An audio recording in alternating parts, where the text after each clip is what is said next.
Welcome to Dialogue. Today's conversation is a continuation of the Jeffrey Epstein case and expands on the global trafficking operation. It's so important that we do this because the public conversation often gets stuck on the shocking details of individual acts. Right. But to really understand what happened, you have to shift your perspective. You have to see it as a meticulously engineered system. And that is the core mission of this deep dive today. We're focusing on the sheer machinery of the alleged crimes.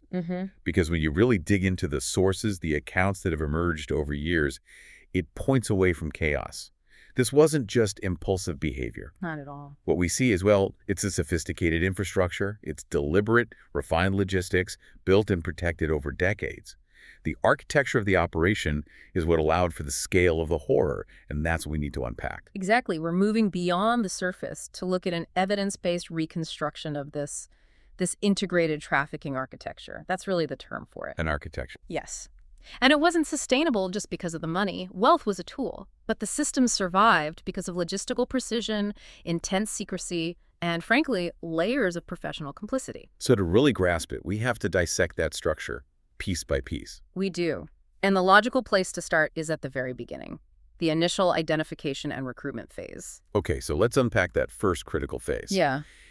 If this was the system, then the foundation, the starting point, had to be how they identified targets and, cast their net. And the sources are really unequivocal on this. The process began with a highly targeted approach. This wasn't random selection. Not even close. It suggests an almost a sociological calculation to identify very specific vulnerabilities. It's chilling because it bypasses chance entirely. So what was that calculation? What kind of profile were they looking for? The system wasn't searching for just anyone. It was actively filtering for profiles that guaranteed maximum leverage. Yeah. Yes. The key target profiles, and we see this repeated across multiple accounts, were individuals who were financially insecure, often students struggling to pay tuition or young women from difficult family backgrounds. So money was the first hook. It was a huge one. But it was coupled with other things. They looked for people who were emotionally vulnerable, maybe seeking approval or mentorship. A father figure, perhaps? Or a mentor, a guide, someone to open doors. They were also socially isolated, meaning they didn't have strong protective family or community networks to fall back on. No one who would immediately ask, hey, where are you going? Who is this person? Precisely. And the final piece, which is crucial, is that they were actively seeking opportunity. They wanted a way into a seemingly better life. So it's not just about poverty. It's about a profound sense of need. A need for money, for connection, for a future. That's the perfect way to put it. That need was the primary currency. It's what allowed the system to establish immediate control. Because it lets the perpetrators step into the role of a savior. The benevolent mentor, exactly. Offering a tangible solution to a real-world problem, whether it's tuition money, a modeling contract, steady job. Yeah. Without that pre-existing need, the whole grooming script just falls apart. And where did this systematic search actually happen? I think that's another thing that people find so shocking. It wasn't in some hidden private location. No, the operational environment for recruitment was strategically integrated into everyday public life. Such as? We see consistent reports naming local malls, especially in less affluent areas, school campuses, particularly near community colleges or art schools. Places where young people congregate. Right, and also youth community spaces, even public areas like parking lots or bus stops. That choice of location is so deliberate. These are transition spaces. They are. Malls and campuses are places where young people are. They're trying to define themselves, maybe escape their current situation. They naturally display a certain aspiration or vulnerability. It makes the initial approach feel less predatory. Absolutely. In those environments, if someone strikes up a conversation about a modeling opportunity or a need for a personal assistant, it doesn't immediately set off alarm bells. It can be framed as professional, appropriate. Which is vital for the grooming process to begin smoothly. The sources also talk about the structure of the recruiting staff itself, which adds another layer of manipulation. It really does. It speaks to the system's management sophistication. They often utilized prior victims, coercing them into participation. Which is a powerful, almost self-sustaining element of the architecture. It is, because it creates immediate psychological safety for the new target. The recruiter can present themselves as an understanding peer, someone who has successfully navigated this opportunity. So it's not a threat, it's an example. It's a role model in a twisted way. It reinforces the message that the target is about to step into a legitimate, even desirable environment. And these recruiters were given instructions. Yes, a kind of operational shorthand. Look for girls who appeared lost, in need, or eager to please. It was a mandate to screen for that very specific vulnerability profile we talked about. Okay, so once that profile is identified and the right recruiter makes contact, what was the promise? What was the specific lure to get them into the system? The promise was always hyper-tailored to the identified need. It was the bait. So if someone wanted to be a model, The promise was legitimate modeling opportunities in Paris or Milan. For another, it was tutoring from a brilliant financier, guaranteed educational funding, or a high-paying job as an assistant, but the ultimate lure, the thing that tied it all together, was the idea of a door into wealth and success, an escape hatch from their current reality into a world of glamour and privilege. and the sources are very clear that this promise was, well, highly perishable. How quickly did that dream collapse once they were inside? The collapse was swift and systematic. That's the transition point from recruitment to coercion. How'd that happen? A promise of mentorship would quickly mutate into demands for compliance.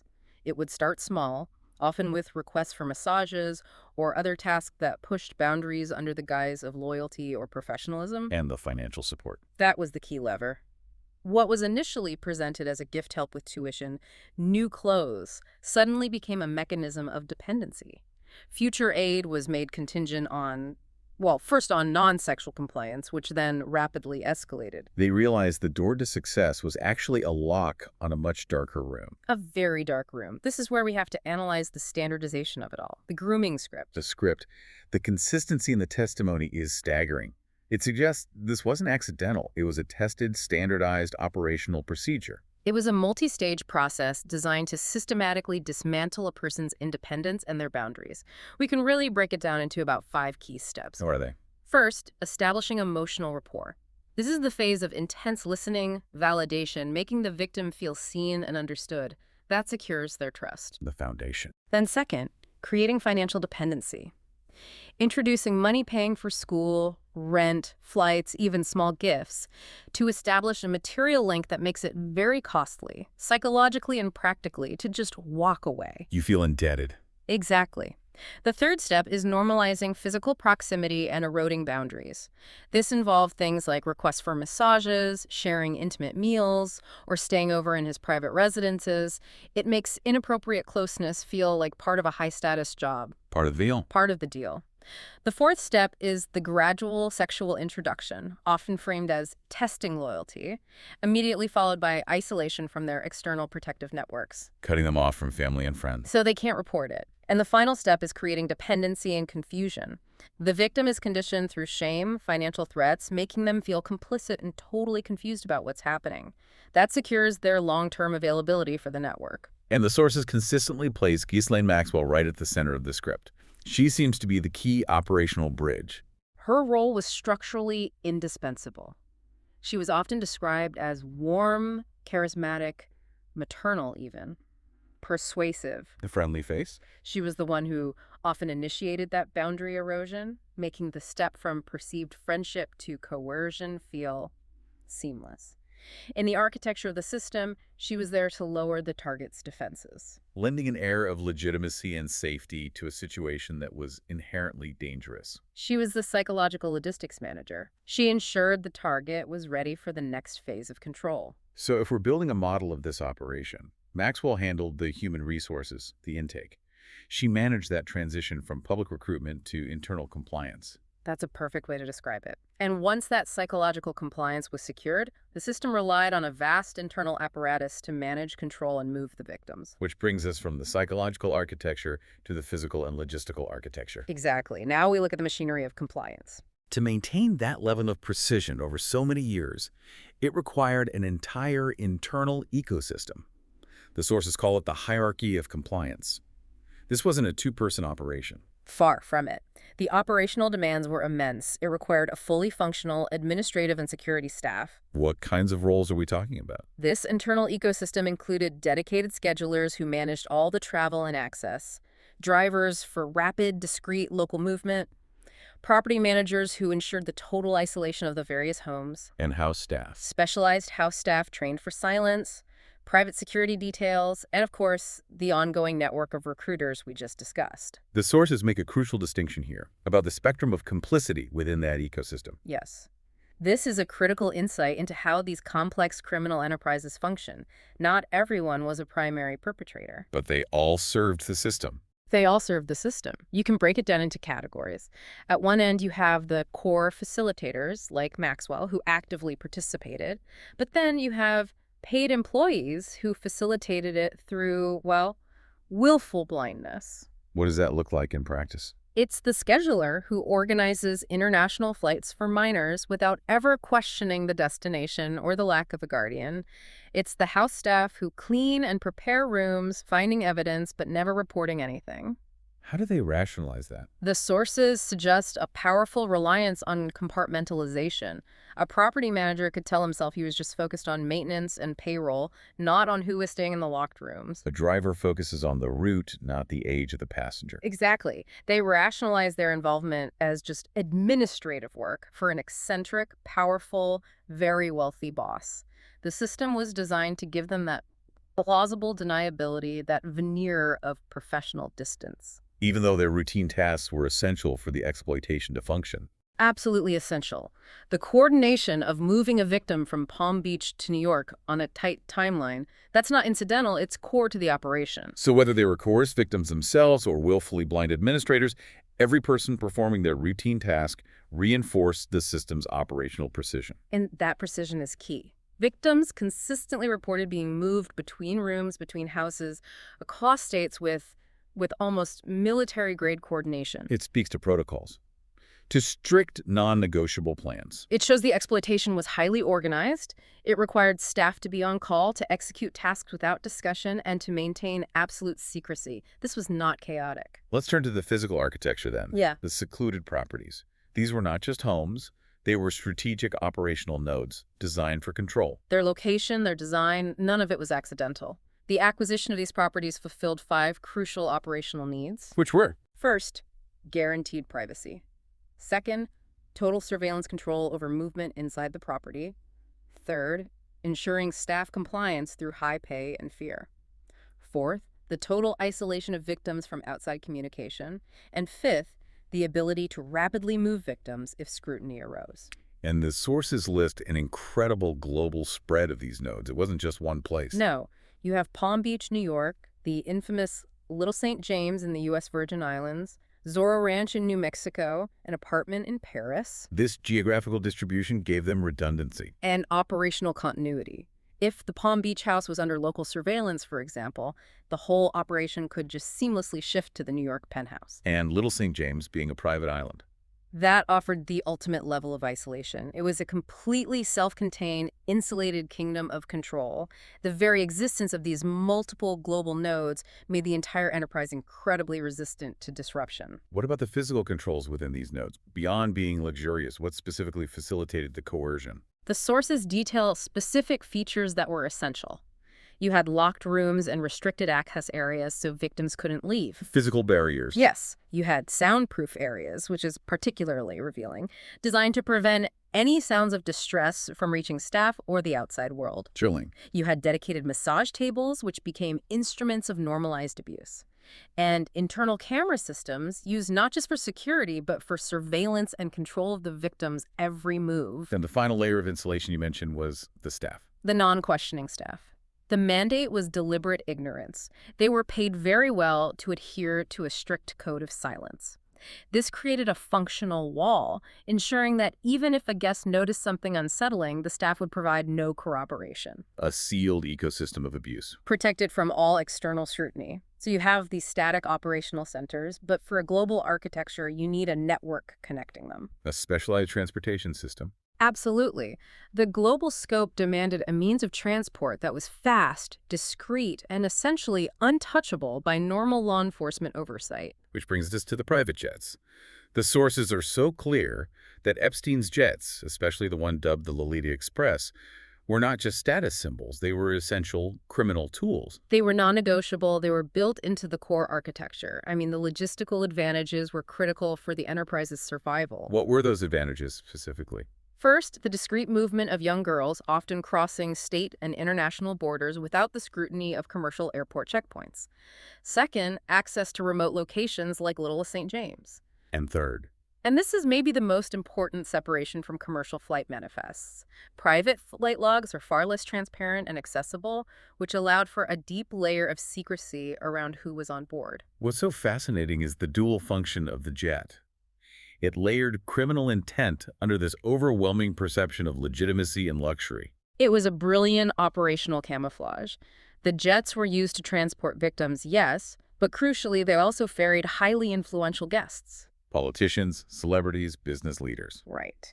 And this juxtaposition, transporting victims alongside the global elite, used the perception of luxury as an effective shield. It made the entire environment seem legitimate. It normalized the presence of young girls as just part of this exclusive, high-status retinue. So it concealed the criminal purpose in plain sight. In plain sight. When those flight logs were eventually analyzed, they revealed the system's operational rhythm. Was it sporadic, or was it a continuous scheduled function? It was a continuous, highly scheduled rotation. The logs documented systematic movement of different classes of passengers, the high-profile guests, the core internal staff, like schedulers and assistants, and then the steady stream of girls and associates. So it was a logistics network. A scheduled logistics network required to maintain the availability of victims across multiple international locations to satisfy the network's demands. And how was this international movement achieved, especially when victims were being flown without their parents' knowledge? Through intense psychological manipulation, financial pressure, and what amounts to administrative fraud, victims were moved across borders using calculated false explanations. Like a modeling shoot. Exactly. You're going for a legitimate photo shoot or a special study program. This was reinforced by immense pressure and, critically, payments. Money or gifts were used to manipulate the girls, sometimes even their families, to get compliance for the travel. And crossing borders immediately complicates any future investigation. It provides an enormous layer of protection for the perpetrators. Let's delve into the psychological environment of the jet itself. The sources describe it as a moving, boundary-dissolving environment. That term really captures something. It's a profound concept in the context of abuse. By placing victims in this confined, overwhelmingly luxurious space, the already massive power imbalance was amplified exponentially. The control was total. Total. From the moment they boarded, they were in a space where traditional boundaries, social norms, geography, personal autonomy were actively dismantled. This environment reinforced the message that they were entirely beholden to the system. So it conditioned them for what was waiting at the destination. It did. The physical act of transport was seamlessly integrated into the psychological conditioning. Control was continuous. The leverage from the initial promise flowed into the isolation of the properties, and that control was maintained and reinforced during the secretive global travel. It's an integrated mechanism of total control. Yes. And once a victim was fully inside that architecture, traveled, isolated, financially dependent, the system then had to keep them there. Which leads us to the feedback loop of coercion, a system designed to prevent escape and ensure continuous availability. This systemic entrapment used a powerful, interlocking suite of psychological and social trapping mechanisms. What were they? Well, first and foremost was financial dependency. It made physical departure almost impossible. They often had no money of their own, no ID, no independent way to get home. They were trapped. Physically, yes, but also psychologically. This was reinforced by trauma-induced shame and fear, which are powerful silencing mechanisms. And there were direct threats, too. Oh, yes. Direct threats against them or their families, combined with intense psychological conditioning that normalized the abuse. That normalization piece is so devastating, and the sources say the presence of other victims amplified it. Absolutely. The social context was manipulated to prevent critical thinking. Seeing other young girls in the same situation created this false consensus. It reinforced the toxic idea that this is just how things work in this elite world. This must be normal. This must be normal. And that collective experience, whether it was shared or just observed, it lowered the psychological barrier to compliance. It ensured victims remained available to be moved through the network for repeated exploitation. The sources also suggest this continuous availability served a social function beyond the abuse itself. The victims were often presented to Epstein's powerful social circle as a clear display of dominance. That phrase is so telling. It speaks to the political and social function of the operation. The victims weren't just objects of private abuse. Their presence served as a validation of Epstein's unchecked power. A symbol of his insulation from consequences. Exactly. It integrated the criminal enterprise directly into circles of privilege. By presenting the girls, the perpetrators were demonstrating their capacity to operate completely outside the norms of law and decency. And that demonstration was accepted, or at least tolerated, by the powerful people around them. It was. Now, the operation also had to have a strategy for its own defense, legally. This is where we see the creation of the illusion of consent. This is where the weaponization of wealth and gifts became a calculated legal tool. It was a premeditated strategy. Epstein and Maxwell didn't just give gifts and money. They weaponized wealth to construct a false narrative of willing participation. Their entire financial structure, the payment schedules, the gifts, the educational stipends, it was all designed to create a fabricated legal gray zone that they could exploit later if challenged. So they could point to the money and say, look, they were compensated, this was a transaction. They participated willingly. That was the goal, to muddy the waters. But legally speaking, the money is irrelevant when minors are involved. And that's the critical legal reality that stood against their systemic manipulation.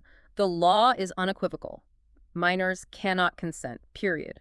It doesn't matter what financial exchanges took place. But the operation relied on that engineered confusion. Entirely. They made the victims feel deeply complicit because of the money or the opportunities they'd seemingly gained. This psychological manipulation was a tool for the perpetrator's self-preservation, not a reflection of objective reality. Okay, so let's bring the four parts of this architecture together. We've talked about the calculated targeting, the standardized grooming script, the hierarchy of staff, the isolated properties, the private transportation network, all wrapped in this psychological loop of coercion. What emerges is this chilling, comprehensive portrait of an integrated trafficking architecture. It was so functional because every single component, the psychological leverage, the logistical movement, the financial dependency, the physical isolation, it all worked in seamless concert. And its multifaceted, enduring nature is what made it so effective for so long. Precisely. It was multi-location, multi-person, and terrifyingly multi-decade. The infrastructure was designed for maximum exploitation and minimum exposure. It really drives home the point that the crime was systemic, not impulsive. It had to be. The fact that the system required the charismatic recruiter, the detailed scheduler, the silent security guard, the soundproof room, the private jet, and the constant flow of weaponized gifts, it just demonstrates the level of sophisticated architectural design. And that's what made the operation endure, insulated by all those layers of privilege and professional complicity. So the final synthesis of our deep dive today really reveals that the true horror here lies not just in the individual acts of abuse, but in the meticulous engineered design of the system itself. The calculated logistics, the self-sustaining hierarchy, and the cold exploitation of human vulnerability, all of it hidden behind this wall of overwhelming wealth and influence that just deterred any real scrutiny. And I think understanding this sophisticated infrastructure, it forces us to confront a larger and profoundly important question. How do such meticulously designed criminal systems thrive for so long when they are insulated not by being invisible, but by layers of wealth, privilege, and professional complicity? What are the precise structural signs of organized, systemic exploitation that society and its institutions are still missing, or maybe choosing to ignore, when the whole enterprise is disguised as luxury, mentorship, and high-level social access? If you enjoyed this conversation, please like, subscribe, and share this video. Also, let us know in the comments what really stood out to you in this conversation, and if there's any related topic or new topic that you would like covered in a future video.